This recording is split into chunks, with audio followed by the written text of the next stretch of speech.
Well, hello everybody, and welcome to our first podcast. We're switching the way we're doing things. We've uh, abandoned our YouTube channel.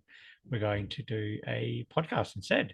My name's Ryan. I live in Adelaide, and I've always really liked movies. And Yeah, I'm Anthony. I live in Sydney. You can hear from the accent. I'm originally from France. I've been living in Australia with my family now for over 15 years. And yeah, always loved movies. So, um, talking today with Ryan about Nitram. Do you want to introduce it? yeah, so this is a movie that was made in 2020, I think. When was it made? Let me have a look. Let's go back and see, make sure. 2021. Stars Caleb Landry Jones as the title character. Obviously, this is based on the Port Arthur massacres. So the character who is the real character of Martin Bryant, so Nitram, I think they called him throughout the Yeah, movie, Nitram. is Martin spelled backwards, which was a pretty clever play on words. And the character is given the name Nitram throughout the movie. Bit of a full-on movie, so it was strong social issues, I suppose, and subject matters. Obviously, it was Australian history in 1996, something that I was 13 when it happened. So big event that obviously led to Australia's gun control. Yep. Uh, let's go into the cast. Obviously, there's Caleb Landry Jones, who is a American actor who is playing an Australian character. Firstly, I'll just say that his accent was pretty much flawless. We Yep. discussed this earlier, where the reason why no Australian actor got given the role is something that you kind of touch base on. Let's Your Yeah, thoughts on that? I was just wondering actually. I didn't find any prop source of like you're talking about it, but I was wondering if any Aussie actors would really want to play such a part. I know that the movie was very controversial, especially with the government of Tassie, because this is where it happened in Yep. Tasmania. So I would understand why some Aussie actors were reluctant. So it was very strange that they cast an American actor, but that might be the reason. That being said, if I didn't know that this guy is American, I would have thought that he was Australian because his accent is just so good. Yeah. Yeah. I almost forgot that he was an American at some stage. So yeah, really good effort. We've got Anthony LaPaglia, who's an Adelaide boy, by the way. Anthony LaPaglia was born in Adelaide, so good for him. He plays the dad. Uh, Dad seems a little bit more, bit softer. He's a bit more warmer to Nitram than the mum. Um, He's the one who grounds him, I feel, because when his dad commits suicide, yep, this is where things start to unravel. You can really feel that his dad has a bit of a grounding effect. And even if Nitram is not very good with feeling and understand other people's feeling and very antisocial, his dad is still the one that he has some understanding and bits of affection that he's showing. Is the only person throughout the movie. So yeah, it was very sad actually when the dad committed suicide. yeah, definitely. Um, uh, oh, what's her name? Judy Davis is the Yeah. mum.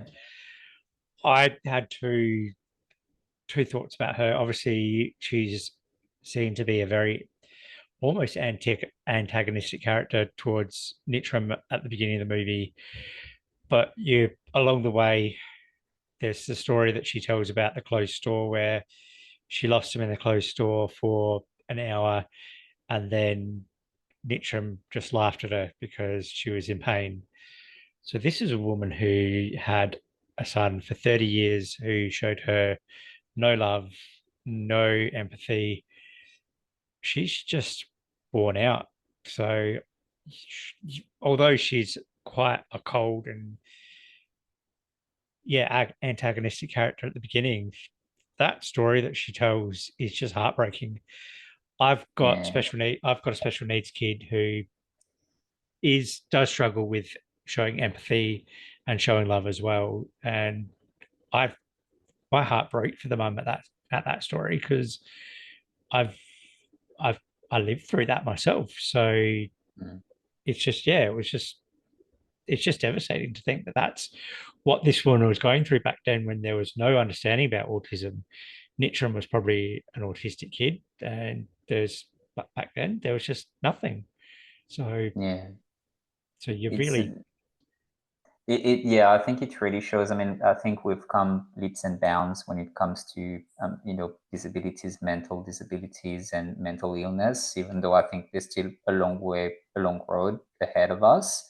Uh, it definitely that is special needs. I think he was diagnosed or like scored with like low IQ to put him on disabilities and throughout like his behavior is really antisocial when he does the thing with the wheel when people are like driving. yep. It's very very dangerous and it's like what the hell are you doing? It's but yeah, it's very interesting that you're saying that about the mom because I personally really empathized with her, but I had a feeling that a lot of people will look at her throughout the movie and say she's a cold mom, maybe she's the reason that he snaps, that he's like that. And I'm like, no, I think this is the other way around. I think she had a kid, and this kid turned out to be very different and not like, in easy way. And she had to take care of him, and she still loves him. But as you said, she's just worn out of all the crap that he pulls because he does pulls a lot of crap. That's the Yep. reality of things, and she needs to be there and she needs to clean up his mess and and still support him and be by his side and love him because she loves him. She's his mom. Um, I really liked her character, and I really felt a lot of empathy for her. Yeah, definitely. And finally, we've got Essie Davis, who plays Helen. This is obviously the real life socialite that the real Martin was friends with and lived with for some time. Like you read the true story about this these these relationships that this guy had. It's actually much scarier in real life than what it was portrayed on in the film. So in the Mm. film, uh, Helen dies. I can't remember because it's been a few weeks since I watched it. Did Dad die first or did Helen die first? No, it's Helen first, and Helen he first. gets the inheritance, and she dies in a Yep, that car crash, that's right? right. And there is a Which strong inkling that he's the one who yeah. did it with the stuff of like, playing with the wheels and being very Uh dangerous when driving yeah, next to definitely. people. Because like there is apparently there's quite a few years between the dad dying and Helen dying in real life, although Mm, it's not kind of shown on screen. Uh, yeah, because the rumor is, and I'm just going to put it, it's a rumor, it's a legend, just in case anybody says anything. The real Nitram, they were his first two victims. That's what they allege to say that Helen and Dad both met their end by Nitram. So yeah, that's an even scarier thought, really, that this guy was doing this years before Port Arthur. yeah, Uh, One thing that I actually took me by surprise was because obviously I was so young when it actually happened was the forgotten history of Australia where we had gun stores and where he just goes and he's like, yeah, I'll take that one. It's almost like you're watching something from an American show of today yes, where they've got gun stores and I'll just buy the AK-47. I'll just buy all those rounds. I'll get that shotgun as well. I'll just get that semi-automatic. That's just we had that. Did we really have that? I just apparently, very scary. apparently apparently yeah. So that was yeah. Um, yeah. What else you want to bring up? Let's maybe talk about the portrayal of Nitram throughout the Yep, movie, because before we started recording, we had a bit of a discussion. You true. thought that maybe the movie was showing that I found him a to, bit too much empathy. yeah, I thought they were trying to were they trying to make him a bit more of a sympathetic character? I was it because obviously the parents were so hard, well, the mum especially was so hard on him. Was it I, but then you look at it on the other end of the spectrum where she's, her heart's broken. That's why she's a little bit harsher towards him. But yeah, I almost found him a little bit of a sympathetic character. Hmm. If you could hear some screaming in my background, that is my children. I don't know if you can hear. I don't know if you can hear that. I can hear, but it's nice. Yeah, Yeah, I on that point actually I thought they would actually thought that they did a good job in trying to stay neutral in the way that they were portraying him. I didn't think that they were too heavy on you need to understand where he's coming from, what he's going through, and that's why he did it. They don't like, go on that, like, not at all. And they're also not portraying him as a victim of, like, everybody's making fun of him. That's why he snaps and he lost his dad, blah, blah, blah. They actually, but they also don't make him the villain, which is, they are showing a few things that yes, he's got behavioral issues, that's for sure, and there is something not right, like he's got severe mental illness that are not being treated, like very well. And like where this movie is headed, because it's a true story as well. So I really think that they struck a good balance between him appearing sometimes a bit sympathetic and also, but not too much as well, like as the villain, like as a person, which I really like, because I don't really like when people are being portrayed as villain or super villain, like there is something wrong with them, that's why something happens. It's like, no, the world is messy, the world is chaos, and sometimes people that snap and do horrible things are just, you don't suspect them.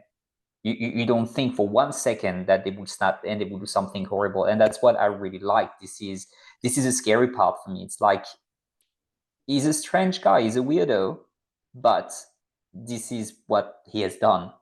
And a lot of people would have never suspected that he would do that. People were making fun of him. He was always the weird kid with, like, the bad grades and the behavioral issues that like to play with, like, explosive and stuff like that.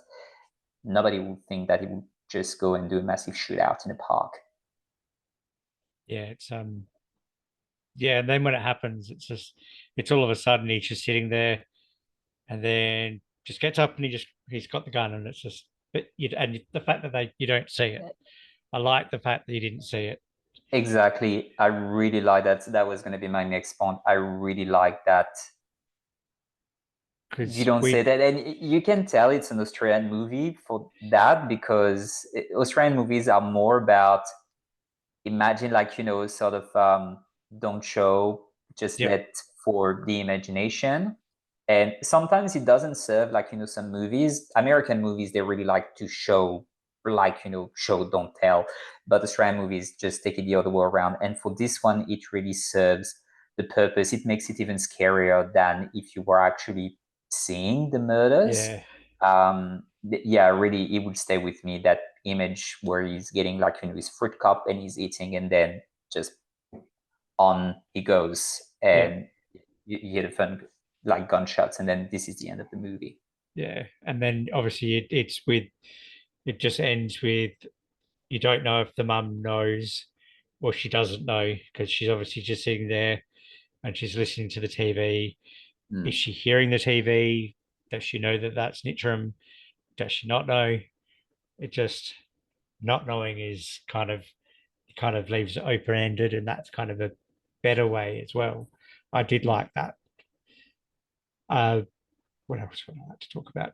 Obviously, they apparently they had no funding from Tasmania to make this film as well, and they didn't Yeah. consult the victims' families either. So it was all kind of made against the wishes of Yeah. everybody who was there, which It's always I a think, tough one. Like, I think it's hard to say have they been respectful when they were doing the movie, because it's always either it's feeding into everybody's, like, obsession with morbid stories, but also on the flip side you can say, well, it's another way that this horrible story is not going to be forgotten, um, because that's the best way so it doesn't happen again. So yeah, it's I think it's hard to strike this balance, and it's always, when you are doing a true story about that, I'm not sure if there is a right answer, to be honest. correct, yeah. Um, in terms of the direction, obviously it was directed by the guy who's actually married to um, Essie Jones. His name's Justin Kurzel. He's directed to the lady that played Helen. I thought there were some terrific moments in the film, especially the car crash scene. Like when Mm. it's the camera's at the back of the in the back seat, and you're watching them just smash around. I thought that was a really well done shot. He's good. Like, I like the direction. I actually looked him up as well, and I started watching his other movie Okay, for, I don't know if you've seen it. It's about the Snowtown murders. no, I haven't. Yeah, it's he's kind of like making, I think this is, I'm saying it's a pattern, but this is Yeah, like two movies that he has done. The first one actually that was before Nitram. He did Snowtown, okay, about the Snowtown murders that happened, like, in around Adelaide. yeah, And then he did Nitram. So he did those two movies about Australian strategies. Snowtown is a lot more graphic okay, than Nitram. Yeah, but yeah, it seems to be it's bread and butter. yeah. There you Australian go. strategies. I have to check that one out because yeah. All right, I'm just looking it up now. Yeah. Oh, I'll check that one out. What would you give this one out of five? I would go with a 3.5 out of 5. Uh, It's a good movie. I don't want to speak out of turn in the way that I am not a native Australian. If you can say, well, I wasn't born in Australia, I migrated to the country. I was not even in the country when that happened. And of course, you have victim of, the tragedy. But I think the way that they treated the subject was they did the best they could to be respectful. This is what I gathered when I was watching the movie. I think they made some smart choices in the way it was directed, in the way that not everything was shown, the way that things were more implied, in the way that they depicted all the different characters and how you can empathize or not empathize with them. But that being said, I think I did this movie in 3 or 4 sittings, because when you know the ending, it is a hard movie to go through. You really need to be in the right headspace, otherwise Yeah, it's highly depressing. How oh, about you? definitely. I gave it a 4. Yeah, I really enjoyed it. Obviously, the subject matter was very controversial, considering that they didn't have any support from one, the state, and two, the victims' families. I thought the actors did a great job, especially uh, yeah, the mum and dad, Judy Davis and Anthony LaPaglia. He's seeming to come back to his Australian roots now. He did America for so long, and he's gotten Mhm. back to his Australian roots and his Australian accent as well. He's got that back as well, which is always good to see. Yeah, Um, but yeah, I recommend it, but very tough film to watch if you're kind of sensitive to those subject matters. Not a film for you. definitely. Cool. Well, I think that wraps up our first podcast. Thank you, and Thank you. join us for the next one. Cheers. Take care. Take care.